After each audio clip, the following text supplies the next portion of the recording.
La vie dans l'Allemagne nazie était complexe et éprouvante, marquée par l'oppression, par la propagande et par la guerre. Quand on imagine la vie de l'Allemand moyen entre 1933 et 1945, on pense souvent à une dystopie totalitaire. Terne, cauchemar, à bien des égards, c'était vrai pour les pans de la société que les nazis réprimaient fermement. Pourtant, la vie était différente pour ceux qui répondaient aux critères d'Hitler. Pour comprendre la vie du citoyen moyen, il faut d'abord explorer l'expérience des minorités. Dès qu'Hitler a pris le pouvoir en 1933, les droits des minorités ont été, pour l'essentiel, supprimés. Les fonctionnaires juifs, dont des instituteurs, des professeurs, des ingénieurs et des administrateurs, ont été exclus de la fonction publique dans les mois qui ont suivi l'élection d'Hitler. Les nazis ont orchestré Kristallnacht, la nuit de cristal. Des milliers de commerces juifs, de foyers et de synagogues ont été incendiés ou vandalisés. Leurs propriétaires ont été battus et arrêtés. En 1941, presque toute la population juive restante d'Allemagne était emprisonnée dans des camps de concentration.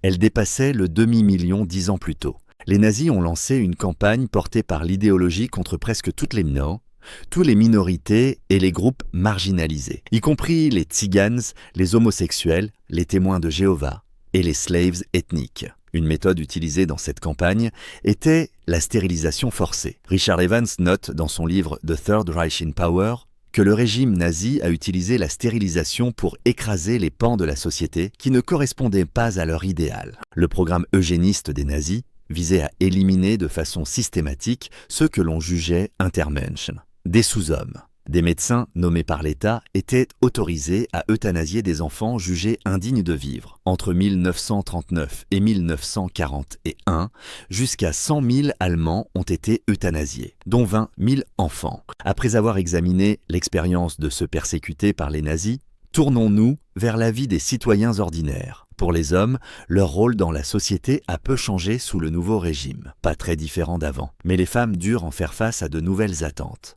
Les nazis ont imposé ce qu'ils voyaient comme des valeurs allemandes traditionnelles pour les femmes. Ils ont insisté sur la modestie, sur l'attachement aux valeurs chrétiennes, et surtout sur la maternité. Une décoration civile, appelée la Croix de la Mère allemande, était remise aux femmes qui avaient au moins 4 enfants. Dans les écoles, les élèves suivaient un programme conçu pour encourager la discrimination et décourager le mélange racial. Richard Evans décrit comment enseignants et élèves se saluaient par le salut nazi au début et à la fin de chaque cours. Les élèves écoutaient les grands discours politiques à la radio dans la salle de l'école. L'objectif principal du système scolaire nazi était d'ancrer l'idéologie du parti dans l'esprit des élèves, pour produire des soldats loyaux pour de futures guerres.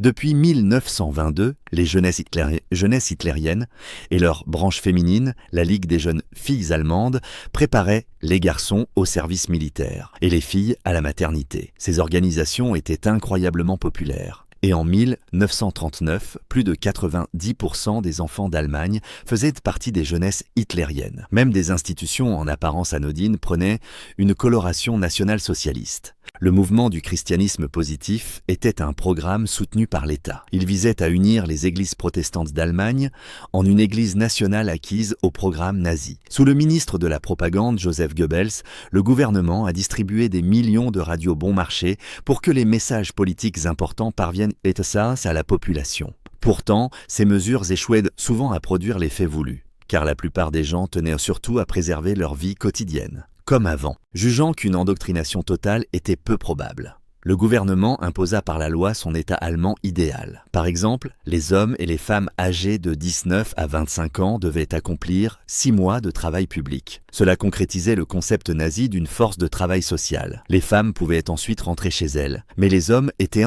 enrôlés dans la Wehrmacht. Cela fournissait une source régulière de main-d'œuvre pour l'État nazi militariste. Les nazis lancèrent aussi la Volkswagen, la voiture du peuple. Cela faisait partie de la campagne d'Hitler pour motoriser l'Allemagne. Le but était de donner un véhicule à chaque foyer. Sur le plan économique, la Grande Dépression avait infligé des dégâts désastreux à l'Allemagne avant l'élection des nazis. En 1933, le chômage atteignait 35%. L'inflation était galopante. Les nazis promirent d'améliorer l'économie.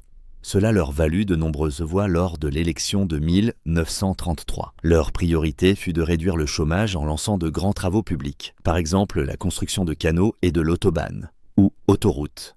Hitler se vanta de son succès. Pourtant, les statistiques de l'emploi excluaient des pans entiers de la population, comme les juifs et les soldats. Bien que les réformes économiques nazies soient jugées efficaces, il fallut des années pour stabiliser le chômage. Malgré ses promesses de paix pendant et après son élection, Hitler plongea l'Allemagne dans une guerre de grande ampleur. À mesure que les ressources pour faire tourner l'armée augmentaient, d'autres pays tombaient sous la conquête d'Hitler. La guerre prit une dimension mondiale. À mesure que le conflit faisait rage, il devint clair que l'utopie idéaliste voulue par les nazis ne verrait jamais le jour. Le nombre de victimes, surtout sur le front de l'Est, était écrasant. Quand la défaite arriva enfin, il fallut près d'un demi-siècle pour que la vie redevienne normale. Le pays était divisé entre l'Ouest démocratique et l'Est communiste jusqu'à la réunification en 1990. La vie dans l'Allemagne nazie a laissé une empreinte durable sur ses citoyens et sur le monde. Pour ceux qui l'ont vécu, c'était un mélange de peur, de propagande et de survie.